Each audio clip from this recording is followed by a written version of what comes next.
Welcome back to my YouTube channel study centre. I hope आप सब अच्छे से होंगे। तो जैसे कि आप जानते हो, जो Jammu and Kashmir police sub inspector का एग्ज़ाम था वो उसकी भी सिलेक्शन लिस्ट कैंसिल हो गई। और रिसेंटली कल ही न्यूज़ आई कि जो Jammu and Kashmir finance account assistant का एग्ज़ाम था और जेई का एग्ज़ाम था, उनकी सिलेक्शन लिस्ट भी रद्द हो गई, यानी उनका भी दोबारा से एग्ज़ाम होगा।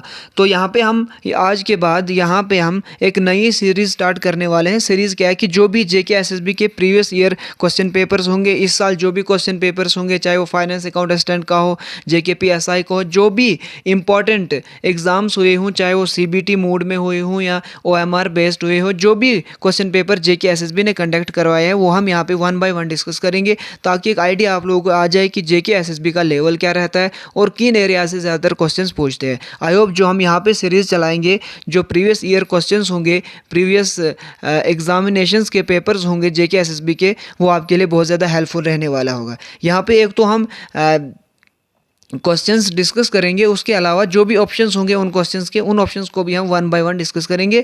तो बने रहिए, वीडियो को एंड तक देखिए। मुझे उम्मीद है कि आपको यहाँ पर बहुत कुछ सीखने को मिलेगा। तो बिना टाइम वेस्ट करते हुए स्टार्ट करते हैं। देखिए यहाँ पे आज में जो पहला सीरीज़ स्टार्ट कर रहे हैं हम जेके एसएसबी के पेपर्स की, उसमें हम आज जेके एसएसबी का पेपर जो फाइनेंस अकाउंट असिस्टेंट का हुआ था वो हम ले रहे हैं। उसमें हम जो जनरल नॉलेज है, जनरल नॉलेज वाला सेक्शन हम आज यहाँ पे उठाने वाले हैं सबसे पहले। तो जनरल नॉलेज आपको पता है कि ये एक बहुत बड़ा इंपॉर्टेंट रोल अदा करता है किसी भी जेके एसएसबी के एग्ज़ाम में। तो उसी को मद्देनज़र रखते हुए हम यहाँ पे स्टार्ट करते हैं आज का पहला क्वेश्चन। पहला क्वेश्चन था फाइनेंस अकाउंट असिस्टेंट का जो क्वेश्चन पेपर था जनरल नॉलेज में। पहला क्वेश्चन था the origin of which of the following lakes in Jammu and Kashmir is associated with Mahabharata, यानी जो जम्मू एंड कश्मीर की लेक्स है, इनमें से कौन सी लेक है जिसका जो ओरिजिन है वह एसोसिएटेड है महाभारता के साथ। तो इसका जो आंसर है डायरेक्टली वो है सुरिनसर लेक। लेकिन ये आंसर डायरेक्टली कि जो महाभारता के साथ जम्मू कश्मीर की लेक एसोसिएटेड है वो है सुरिनसर लेक। लेकिन हम यहाँ पे जो बाकी लेक्स हैं इनको भी डिस्कस करेंगे। सबसे पहले हम डल लेक की बात करते हैं। डल लेक सबसे पहले डिस्ट्रिक्ट श्रीनगर में है, क्योंकि डायरेक्टली कभी कभी पूछ लिया जाता है डिस्ट्रिक्ट। जो डल लेक है वो कहाँ पे लोकेटेड है? श्रीनगर डिस्ट्रिक्ट में। इसको लेक ऑफ फ्लावर्स बोला जाता है, लेक ऑफ फ्लावर्स बोला जाता है, ज्यूल ऑफ कश्मीर बोला जाता है और आइकॉन ऑफ कश्मीर बोला जाता है। ये कुछ इंपॉर्टेंट फेमस नेम्स हैं डल लेक की। कौन कौन से? Jewel of Kashmir, icon of Kashmir and lake of flowers.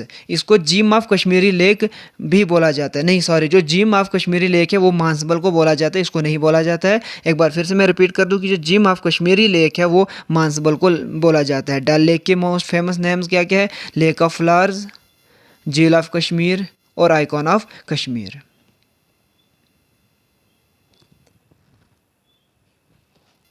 ये थी डल लेक। अब अगर हम देखेंगे सुरिनसर लेक, तो इसका आंसर हो गया यहाँ पे नागिन लेक। जो डल लेक है ये 4 पार्ट्स में डिवाइडेड है। जो डल लेक है इसके 4 पार्ट्स है। कौन कौन से हैं? गरीबल, लोकुडल, बोरडल और नागिन। ये जो नागिन लेक है ये इसी वुलर लेक की एक पार्ट है, और ये माना जाता है कि जो नागिन लेक है ये वुलर लेक से भी ज़्यादा डीप है। तो ये था नागिन लेक के बारे में। यहाँ पे एक और लेक आती है इंपॉर्टेंट लेक, वुलर लेक। देखिए ये जो वुलर लेक है सबसे पहले बांडीपोरा डिस्ट्रिक्ट में है। वुलर लेक बांडीपोरा डिस्ट्रिक्ट में है और ये फॉर्म हुई थी टेक्टोनिक एक्टिविटीज़ की वजह से। और ये एक ऑक्सबो लेक है जो कि झेलम रिवर इसको ऑक्सबो लेक की फॉर्म में फॉर्म करता है। इसके ऊपर एक तुलबुल प्रोजेक्ट बनाने का सोच रहे हैं, प्लान है कि जो वुलर लेक है उसके ऊपर तुलबुल प्रोजेक्ट बनाया जाए। जम्मू कश्मीर में जो 5 वेटलैंड साइट्स है उनमें से ये भी एक वेटलैंड साइड है। रामसर कन्वेंशन के अंडर, जो रामसर कन्वेंशन 1971 हुआ था उसके अंडर वुलर लेक भी एक वेटलैंड साइड है, जो जम्मू कश्मीर की इंपॉर्टेंट रामसर कन्वेंशन है अंडर वेटलैंड साइड्स। और यह largest fresh water lake of Asia, largest fresh water lake of Asia, Wular lake.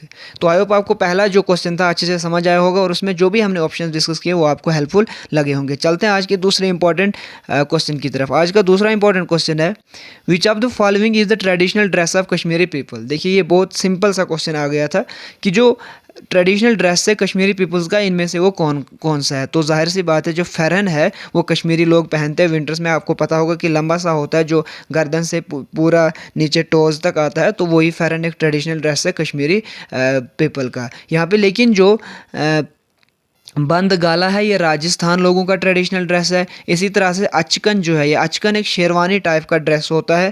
इसी तरह से ये जो रिगनी है, ये नॉर्थ ईस्टर्न एरियाज़ में पहना जाता है, ये एक ऑर्नामेंट होता है। और जो अचकन है, ये मध्य प्रदेश और राजस्थान के एरिया में वहाँ का ये ट्रेडिशनल ड्रेस है। और जो यहाँ पे रिगनाई है, ये नॉर्थ ईस्टर्न स्टेट्स में एज ए ऑर्नामेंट यूज़ किया जाता है। Next question, which among the following option is a major tributary of the Bhagirathi river. ये जो भागीरथी रिवर है, इनमें से कौन सी उसकी एक मेजर ट्रिब्यूटरी है? तो इसका राइट आंसर हो जाएगा ए, यानी जो बिलंगना रिवर है, it is an important and major tributary of Bhagirathi river. तो यहाँ पे जो क्वेश्चन नंबर 3 है, उसका राइट आंसर हो जाएगा ए।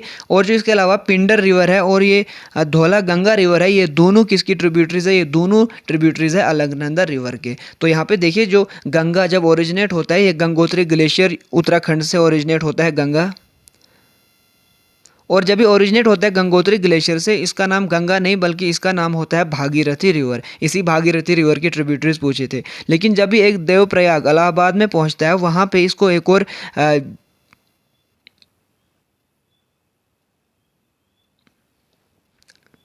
वहाँ पे इसके साथ एक और ट्रिब्यूटरी मिलती है जिसका नाम है अलकनंदा। जब ये अलकनंदा और भागीरथी एक साथ मिलते हैं, तो वहाँ से आगे जो इसका रिवर का नाम हो जाता है, वो गंगा हो जाता है। तो यही इंपॉर्टेंट क्वेश्चन था यहाँ पे पहला, कि जो भील गंगा है वो इंपॉर्टेंट ट्रिब्यूटरी है भागीरथी रिवर की, और जो पिंडर और धौली गंगा रिवर है वो इंपॉर्टेंट ट्रिब्यूटरीज है किसके? अलकनंदा के। आई होप आपको यहाँ तक अच्छे से समझ आया होगा। चलते हैं नेक्स्ट क्वेश्चन डिस्कस करते हैं। As per 2011 census with regards to sex ratio the number of females per 1000 males in India was. कि जो 2011 सेंसस हुई थी, कि आपको पता है कि सेंसस हर 10 साल के बाद होती है, 2021 में होने वाली थी, लेकिन ड्यू टू कोविड थोड़ा पोस्टपोन हो गया। तो अभी चल रही है सेंसस, उसकी जब भी रिपोर्ट आएगी वो हम डिस्कस करेंगे। लेकिन अभी तक हम 2011 की जो सेंसस है उसके अकॉर्डिंगली जो भी फैक्ट्स वगैरह है वो हम याद रखते हैं, और एग्जाम में भी 2011 के ही पूछे जाते हैं। क्वेश्चन है कि जो 2011 में है, उस हिसाब से 2011 की सेंसस के अकॉर्डिंग जो इंडिया में है वो सेक्स रेशियो क्या है? सेक्स रेशियो क्या होता है? Number of females per 1000 mails, ये होता है सेक्स रेशियो। तो जो इंडिया में 2011 की सेंसस के अकॉर्डिंगली जो सेक्स रेशियो था वो 940 था। इससे अलावा जो 2001 में जब सेंसस हुई थी, तब सेक्स रेशियो था यहाँ पे 933, तो 2011 में 940 हो गया। तो आई होप जो अगला सेंसस आएगा उसमें और थोड़ा बढ़ जाएगा। लिटरेसी रेट की अगर यहाँ पे हम बात करें, जो ओवरऑल यहाँ पे इंडिया में लिटरेसी रेट थी अकॉर्डिंग टू 2011 सेंसस, वो थी 74.04%। मेल में थी 82.14% और फीमेल में थी 65.46%। तो आई होप आपको ये भी अच्छे से समझ आया होगा, थोड़ी सी जो हमने फैक्ट्स यहाँ पे डिस्कस किए। चलते हैं अगला क्वेश्चन यहाँ पे डिस्कस करते हैं। The vale of Kashmir, vale of Kashmir मतलब Kashmir valley, is the sole producer of which product. जो वैली ऑफ कश्मीर है वो किस चीज़ की सोल प्रोड्यूसर है? तो वो इसका राइट आंसर हो जाएगा सी, यानी क्वेश्चन नंबर 5 का राइट आंसर हो जाएगा ऑप्शन नंबर सी। चलते हैं अगले क्वेश्चन को डिस्कस करते हैं। ऑपरेशन सद्भावना is a unique human initiative undertaken in Jammu and Kashmir to help people affected by terrorism and is launched by dash। कि जो ऑपरेशन सद्भावना है एक यूनिक ह्यूमन इनिशिएटिव है, इसको किसने स्टार्ट किया? जम्मू एंड कश्मीर में। ये जो स्टार्ट किया था ऑपरेशन सद्भावना, ये जम्मू एंड कश्मीर में स्टार्ट किया था इंडियन आर्मी ने। तो क्वेश्चन नंबर 7 का राइट आंसर हो जाएगा ए। इसका मेन मोटिव क्या था? कि जो लोग हैं जो इफ़ेक्टेड है टेररिज्म से, उनको हेल्प किया जाए। इसके 4-5 मेन पिलर्स थे, जिन पे 4-5 मेन फोकस थे, जिन पे चीज़ें थी, जिन पे इसने ऑपरेशन सद्भावना ने ज़्यादातर फोकस किया था। इसकी जो मेन फोकस एरियाज थे ऑपरेशन सद्भावना के, जो कि इंडियन आर्मी ने लॉन्च किया था जम्मू एंड कश्मीर में to help the people affected by terrorism, इसका जो फोकस एरियाज थे वो थे infrastructure development, employment, health and sanitation, women and youth empowerment. ये कुछ इंपॉर्टेंट फोकस एरियाज थे ऑपरेशन सद्भावना के। कौन कौन से फोकस एरियाज थे? Infrastructure development, employment, health and sanitation, women and youth empowerment. ये कुछ इंपॉर्टेंट इसके फोकस पॉइंट्स थे। चलते हैं अगला देखते हैं। Which country shares boundary with Pakistan in the west. इनमें से कौन सी कंट्री है जो पाकिस्तान के साथ वेस्ट में बाउंड्री शेयर करती है? तो देखिए, हम ये मैप पे चेक करते हैं। ईरान है हमारे पास, इंडिया है, इराक है और चाइना है। तो सबसे पहले इसका जो राइट आंसर हो जाएगा वो ईरान हो जाएगा। आप यहाँ पे हम मैप पे देख लेते हैं एक बार। ये रहा मैप, यहाँ पे आपको थोड़ा दिख रहा होगा ब्लर जैसे। ये है इंडिया।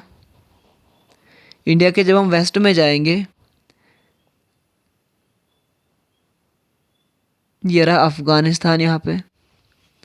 ये देखिए अब पाकिस्तान है यहाँ पे। तो पाकिस्तान के बराबर वेस्ट में अगर आप जाएंगे तो ये आपको यहाँ पे ईरान दिखेगा। तो अगर हम यहाँ पे सऊदी अरेबिया की बात करें तो ये है साउथ वेस्ट में। इसी तरह इंडिया तो ईस्ट में आ जाता है। ये चाइना की बात करें, चाइना तो यहाँ पे आ जाता है।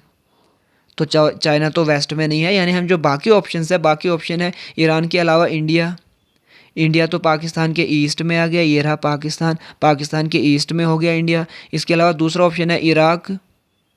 इराक है, सॉरी इराक भी है, लेकिन पहले आपको ईरान आएगा। बोला है जो बॉर्डर शेयर करता है, वेस्ट में नहीं बल्कि जो बोलता है वेस्ट में पाकिस्तान के साथ बॉर्डर शेयर करता है, वो कौन सी कंट्री। ये देखिए आप पाकिस्तान, यहाँ पे है ईरान। तो ईरान के साथ ये वेस्ट में बॉर्डर शेयर करती है। अगर यहाँ पे हम देखें इराक, इराक भी वेस्ट में है लेकिन बॉर्डर शेयर इसके साथ नहीं करता है।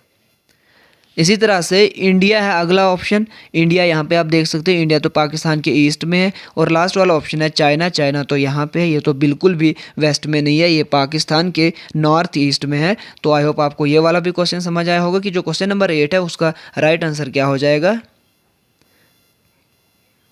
क्वेश्चन नंबर 8 का राइट आंसर हो जाएगा ए, ईरान। यानी वेस्ट में जो पाकिस्तान बॉर्डर शेयर करता है वो ईरान के साथ करता है। इराक भी वेस्ट में ही है लेकिन बॉर्डर इराक के साथ पाकिस्तान शेयर नहीं करता है। देखते हैं आज का नेक्स्ट इंपॉर्टेंट क्वेश्चन क्या है। विच among the following was the residential place of the Raja Amar Singh located in Jammu. यानी जो इनमें से दिए हुए रेजिडेंशियल प्लेसेस में कौन सी जगह राजा अमर सिंह का रेजिडेंशियल प्लेस था। तो इसका जो राइट आंसर है वो हो जाएगा अमर महल। तो क्वेश्चन नंबर 9 का राइट आंसर हो जाएगा बी। तो अब यहाँ पे जो ऑप्शंस हैं इनको भी डिस्कस कर लेते हैं एक बार। सबसे पहले हम अमर महल को ही डिस्कस कर लेते हैं। ये जो अमर महल है, it was built by and for Raja Amar Singh. Raja Amar Singh ने इसको बिल्ड किया था। ये जो राजा अमर सिंह थे कौन थे, ये थे फादर ऑफ हरि सिंह।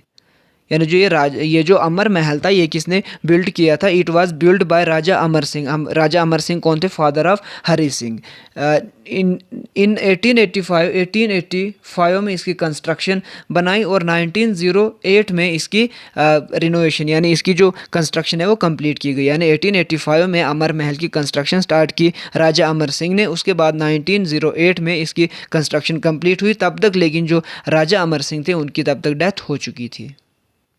तो ये एक पैलेस था। लेटर इसको 1975 में, ये जो अमर महल था ये पहले पैलेस था, फिर उसको 1975 में एक म्यूज़ियम में कन्वर्ट कर दिया। जब प्राइम मिनिस्टर इंदिरा गांधी थी वो यहाँ पे आए थे, उन्होंने भी इसको इनॉग्रेट किया था। और 1975 में ये जो अमर महल था एक म्यूज़ियम था, उसके बाद इसको बना दिया गया। नहीं, पहले पैलेस था, उसको ये म्यूज़ियम बना दिया गया 1975 में। The then prime minister of India Indira Gandhi के द्वारा बनाया गया था इसको।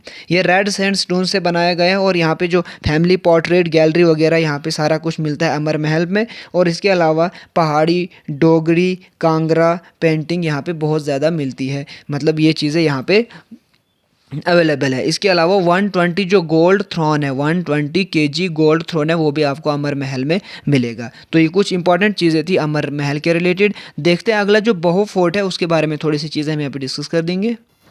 तो ये जो बाहु फोर्ट है, it is located on the left bank of river Tawi. जो तावी रिवर है उसके लेफ्ट बैंक रिवर में है।